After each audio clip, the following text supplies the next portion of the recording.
Hi, my name is Brian, and I'm the High Pop Professor. And today, I'd like to do a VR for Brent Richards, talking about our favorite ballpark memories. And so, I wanted to do this VR because, well, first of all, Brent Richards' channel is amazing, and you should subscribe if you haven't already.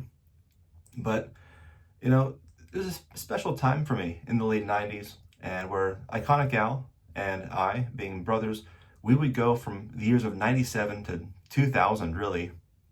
We must have gone to 20, 30 games a year, and it was just the time of our lives in these summers. Most of these days we would go, and if the Pirates were playing a home game, we'd try to make it there to the ballpark. And we would save money from Christmas and birthdays and from shoveling snow off of driveways to be able to afford this habit of ours. But we were not particularly well off, but just in the late 90s, things didn't cost a lot of money. At the time, I was the younger one of the two brothers, and so children's general admission tickets to Three River Stadium only cost $1. Yeah, $1. So, and eventually they would raise that price to $3. And so we would pick out the days in advance. I would buy both of our tickets, and we would just have a list of days that we would be going there. So we would ride the T down, which is only $1.60 each way. We would instead of the stadium food, we would stop by. We would walk across the what was then the 6th Street Bridge, but then got later renamed to the Roberto Clemente Bridge. But we would pass two 7-Elevens there, and we would go for the meal deal that they had, which was 2 hot dogs, a bag of chips, and a 32-ounce Big Gulp for $2.13. It was $1.99 plus tax. So all in all, $1 ticket, $3 for the fare and for the trolley fare, and then $2.13 for lunch. You could make a whole day of it for about $6. So, this was, it sounds like it was a lot, and yeah, for a kid it was, but it was a heck of an experience to be able to do that. So anyway, we would go early. We'd hit batting practice. We'd stay late. We'd get autographs of the players before and afterward. We'd take our cards and our binders in our backpacks. And so we had stuff loaded up. We had our team balls that we would get, all this kind of stuff. And so we have so many memories attached to specifically Three River Stadium in the last couple of years that Three Rivers was there.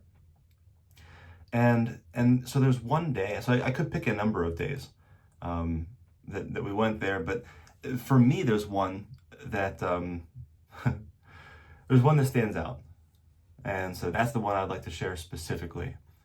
And so this was a day that the Pirates were playing the Reds, and I'm trying to remember. I want to say this was during the '99 season, and so the cool part about the Reds coming into town was that Sean Casey was on the Reds at this time. And so Sean Casey was an all-star first baseman. He also happens to have gone to the high school, the local public high school that we went to as well. And we sort of knew him because he lived down the street from us. And so we'd already sort of met him, and we being Iconic Al and I, were put into this sort of unique situation, amazing situation, where we oftentimes would actually head over to his parents' house where he grew up, and we would help him collect his own baseball cards.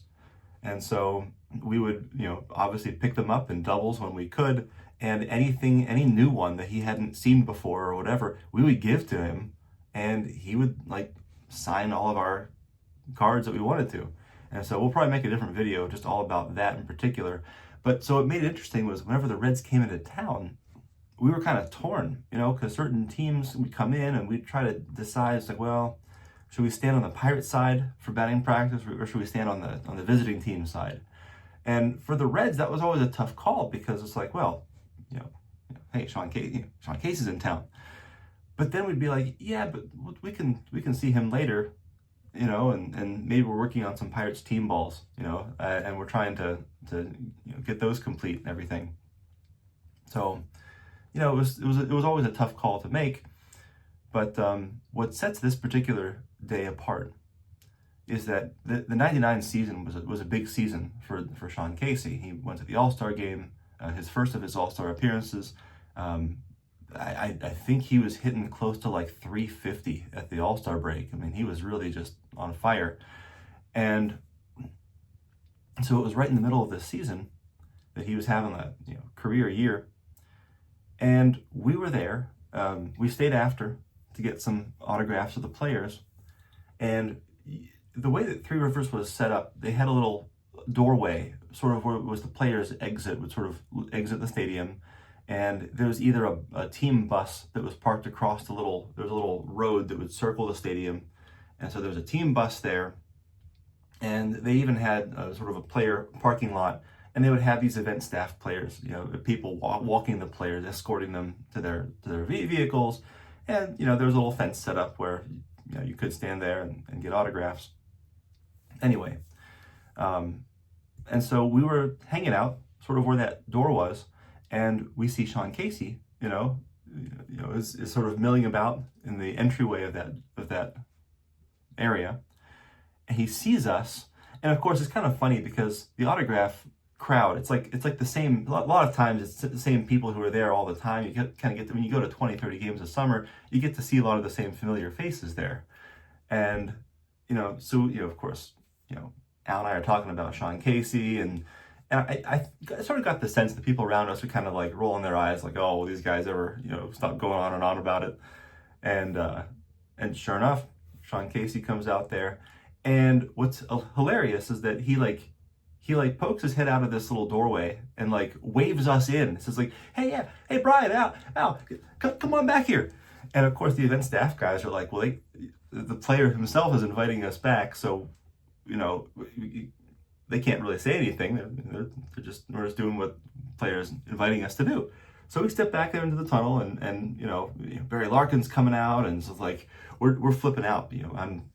I'm 14, Al is 17. And this is like absolutely ridiculous. We were saying hi to him after the game. And then the part that just makes this magical was when he realized that like our parents weren't with us. And he said, so is it just the two of you? I mean, this was a night game. And so he's like, how are you getting home? He's like, oh, well, we're just going to walk across the bridge and take the T on the way back. And he's like, well, we're going to the same, but why don't I just give you a ride? I'll just give you a ride home. And Al and I look at each other like, oh my gosh, what? And right there in that moment, I think our brains just sort of collectively broke, and we're like, what? We're being offered a ride home by an all-star first baseman after a game? Because the dude like lives on our street. Like, okay, I'm not gonna say no to that. And so we got into his car and we proceed to just shoot the breeze with Sean Casey as he literally drives us home. And we're just shooting the breeze with Sean Casey. And so I remember we're having these conversations with him. We're asking him like, oh yeah, so what are your favorite pitchers to face off against? We're basically just having a conversation, and it says, oh yeah, I love him. I can see Dave Burba really well, and I'm able to hit him really well this year, and just see the ball really well out of his hand.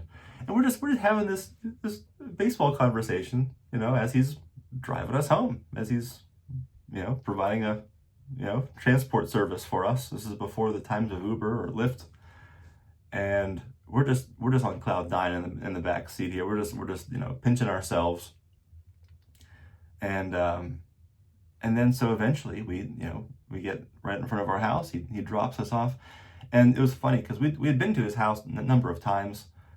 He'd never been to ours. We told him we were up the street there, and then as he drops us off, he's like, oh yeah, I know this house. I used to mow the grass at this house for the people who lived there before you. So we come to find out, so Sean Casey used to not just go to our high school, but used to actually mow our grass to make money when he was growing up. So that was like the icing on the cake. And so I think at some point, well, for sure that was the memory, 100%. At some point, Iconic Al and I are going to have to do an episode, some kind of a brothers duo episode maybe, but something about that. But I do have to share though this. was also really cool souvenir that Sean gave, and Al has one just like it. But this is a game-used autographed baseball bat. Sean Casey, he uses this Carolina clubs, and he signed this here for us. And there it is. So, super cool. Super cool that he gave us these. But yeah, game used autographed bat. So that's my favorite ballpark memory. That's the one that stands out to me. And again, Iconic Al can corroborate every bit of this story. This is not embellished. This is to this day, I really can't even believe that those events happened in that sequence on that day. And it's a day that I will never forget. So thanks for watching.